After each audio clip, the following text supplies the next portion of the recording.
ప్రపంచంలోని 7 వింతల్లో తాజ్మహల్ ఒకటి. ముంతాజ్ కోసం షాజహాన్ కట్టించిన ప్రేమ మందిరం ఇప్పుడు గొప్ప పర్యాటక ప్రదేశంగా గుర్తింపు పొందింది. కానీ మీకు తెలుసా, తాజ్మహల్లో మీకు తెలియని ఎన్నో రహస్యాలు ఉన్నాయని? తాజ్మహల్లోని భూగర్భంలో ఎన్నో గదులు రహస్యంగా ఉన్నాయట. కానీ వాటిల్లోకి మనకు ప్రవేశం లేదు. అయితే ఈ రహస్య గదుల గురించి పలు విషయాలు ప్రచారంలో ఉన్నాయి. తాజ్మహల్ను మొఘల్ చక్రవర్తి షాజహాన్ తన అందమైన భార్య ముంతాజ్ మహల్ పైన ఉన్న ప్రేమకు గుర్తుగా ఆమె సమాధిని ఆగ్రాలో నిర్మించారు. దీని నిర్మాణాన్ని వేల కొద్ది సేవకులు, కళాకారులు రాళ్లతో 1632లో ప్రారంభించి 21 సంవత్సరాలలో 1653లో పూర్తి చేశారు. తాజ్మహల్లో ఉన్న పలు ఆర్చుల వెనుక చతురస్రాకారంలో సొరంగ మార్గాలు ఉన్నాయి. వాటి గుండా వెళితే రహస్య గదుల్లోకి కూడా వెళ్ళొచ్చట. అలా వెళితే ఏకంగా 1080 గదులు వస్తాయి. అయితే వాటిల్లోకి వెళితే మళ్ళీ తిరిగి రావటం చాలా కష్టతరమవుతుంది. ఎందుకంటే అవన్నీ అంతటి పద్మవ్యూహంలా ఉంటాయి. మరి ఆ గదుల్లోకి ఎవ్వరూ వెళ్ళకూడదని వాటిని ఇటుకలతో, రాళ్లతో సీజ్ చేశారంట. అయితే ముంతాజ్ సమాధి ఉండే భాగంలో కింద ఒక పురాతన శివాలయం ఉండేదని, అయితే దాన్ని కవర్ చేస్తూ షాజహాన్ తాజ్మహల్ నిర్మించాడని కొందరు చెప్తారు. ఆ సమాధి కింది భాగంలో లోపల పెద్ద సొరంగ మార్గం ఉందని, అందులో పెద్ద పురాతన విగ్రహాలు ఉన్నాయని కొందరు చెబుతారు.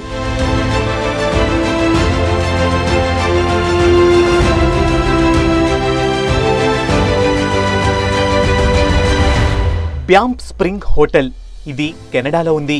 ఓ రోజు ఒకతను అతని భార్య, కుమార్తె కలిసి అక్కడ స్టే చేయడానికి వచ్చారు. 873 నెంబర్ రూమ్ బుక్ చేసుకున్నారు. నైట్ ఆ రూమ్లో ముగ్గురు నిద్రపోతున్నారు. రూమ్ అంతా సైలెంట్గా ఉంది. ఇంతలో నిద్రపోతున్న అతను ఒక్కసారిగా లేచి గట్టిగా అరవడం మొదలుపెట్టాడు. అతని భార్యను, కుమార్తెను చంపి చివరకు అతను కూడా సూసైడ్ చేసుకున్నాడు. మార్నింగ్ హోటల్ స్టాఫ్ వచ్చి ఆ బాడీలను చూసి షాక్ తిన్నారు. ఆయన ఎందుకు ఆత్మహత్య చేసుకున్నాడో, తన కుటుంబాన్ని ఎందుకు హత్య చేశాడో తెలియలేదు. తరువాత ఆ రూమ్లో స్టే చేసిన వారికి రాత్రి సమయంలో అరుపులు వినిపించాయి. మార్నింగ్ లేచి చూడగానే మిర్రర్ మీద చేతి గుర్తులు కనపడేవి. వాటిని శుభ్రంగా క్లీన్ చేసిన మరుసటి రోజు మళ్ళీ చేతి గుర్తులు కనపడేవి. వచ్చిన కస్టమర్లు అందరూ కంప్లైంట్ చేయడం మొదలుపెట్టారు. దానివల్ల హోటల్కు చాలా బ్యాడ్ రెప్యుటేషన్ వచ్చింది. ఇక చేసేదేమీ లేక హోటల్ మేనేజ్మెంట్ ఆ రూమ్ను మూసివేశారు. బయట నుంచి 873 రూమ్ను సీల్ చేశారు. సిమెంట్ ప్లాస్టింగ్ చేసేశారు. అప్పటి నుంచి ఇప్పటి వరకు ఆ రూమ్ను ఎవరూ తెరవలేదు. ఈ హోటల్ గురించి మరో కథ కూడా ప్రచారంలో ఉంది. ఓసారి ఓ జంట ఆ హోటల్లో పెళ్లి చేసుకోవడానికి నిశ్చయించుకున్నారు. పెళ్లి కొడుకు, పెళ్లి కూతురు అందరూ ఆ హోటల్కు చేరుకున్నారు. ఇంతలో ఫస్ట్ ఫ్లోర్లో ఉన్న పెళ్లి కొడుకును కలవడానికి వెళుతున్న పెళ్లి కూతురు మెట్ల మీద నుంచి స్లిప్ అయి కింద పడి మరణించింది. అప్పటి నుంచి ఆ హోటల్ స్టాఫ్కు పెళ్లి డ్రెస్సులో ఉన్న అమ్మాయి అక్కడ తిరుగుతున్నట్లు అనిపించేదట.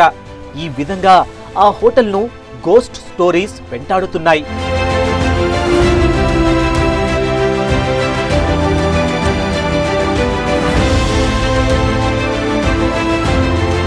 The great sphinx of Giza, ఇదొక విగ్రహం.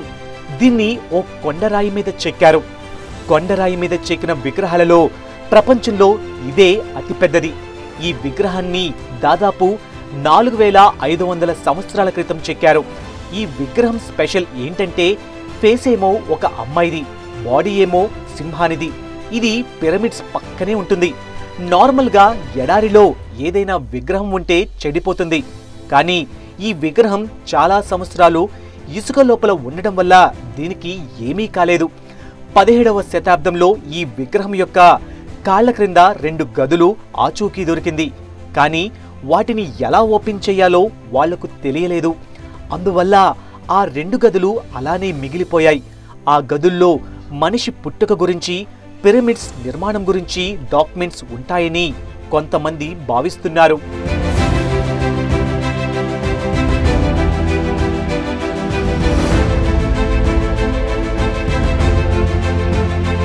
మన దేశంలో శ్రీ మహావిష్ణువుకు ఉన్న ముఖ్యమైన ఆలయాల్లో కేరళలోని తిరువనంతపురంలో ఉన్న శ్రీ అనంత పద్మనాభ స్వామి ఆలయం ఒకటి. పాల సముద్రంలో శేషతల్పంపై విష్ణువు శయనిస్తూ ఉన్న రూపాన్ని మనం ఈ ఆలయంలో దర్శించుకోవచ్చు. ఇక ఈ ఆలయంలో బయటపడ్డ సంపద ప్రపంచ దృష్టిని తన వైపుకు తిప్పుకుంది. కొన్ని లక్షల కోట్ల రూపాయలు విలువ చేసే సంపదతో ప్రపంచంలోనే అనంత పద్మనాభ స్వామి అత్యంత ధనం కలిగి ఉన్న దైవంగా మనకు దర్శనమిస్తున్నాడు. ఇక ఈ ఆలయానికి తిరువనంతపురం ట్రావెన్కోర్ రాజులు సంరక్షకులుగా ఉండేవారు. వారి కాలంలోనే అనంత పద్మనాభ స్వామికి అంతులేని సంపద వచ్చి చేరిందని చెబుతారు. ఇక ఆలయంలోని నేలమాళిగలలో ఉన్న 6 గదుల్లో 5 గదులను ఇప్పటికే తెరిచి సంపదను లెక్కించారు. కానీ ఒక్క గదిని మాత్రం తెరవలేదు. ఎందుకంటే ఆ గదికి నాగబంధం ఉన్నదట. దాంతో ఆ గదిని తెరిస్తే అరిష్టాలు జరుగుతాయని విశ్వసిస్తున్నారు. అందుకనే అనంత పద్మనాభ స్వామి ఆలయంలో ఆ ఒక్క గదిని తెరవడం లేదు. కాగా ఈ ఆలయంలో ఉన్న తెరవని ఆ ఒక్క గదిలోనే వెలకట్టలేని సంపదతో పాటు ఎన్నో రహస్యాలు ఉన్నట్టు ప్రచారం జరుగుతుంది. అవన్నీ మనుషుల కంటపడితే ప్రమాదమని, మానవజాతి వినాశనం జరుగుతుందని ప్రచారంలో ఉంది. ఈ క్రమంలోనే ఆ గది తలుపులను ఇప్పటి వరకు ఎవ్వరూ తెరవలేదు. ఎవ్వరూ ఆ గదిని తెరిచే ప్రయత్నం చేయకుండా సుమారు 200 మంది సెక్యూరిటీ గార్డ్ నిత్యం ఆ గుడికి రక్షణగా ఉంటారు.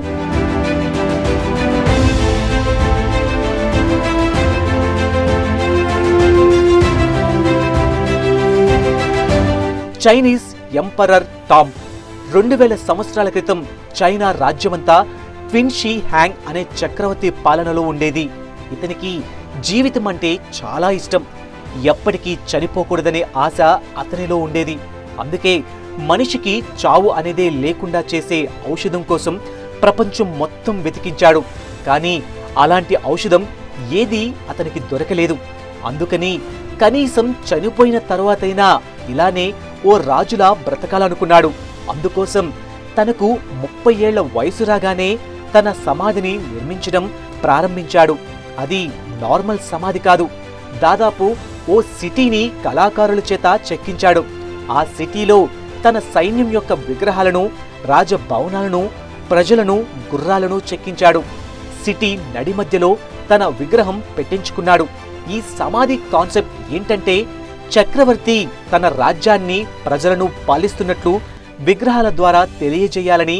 ఇక్కడ స్పెషల్ ఏంటంటే విగ్రహాల ఆకృతులు తన రాజ్యంలోని ప్రజల ఆకృతులతో పోలి ఉంటాయి. ఈ సమాధిని కట్టడానికి దాదాపు 38 సంవత్సరాలు పట్టింది. చక్రవర్తి చనిపోగానే తన బాడీని ఈ సమాధిలోని ఓ భవనంలో పెట్టి సీల్ చేశారు.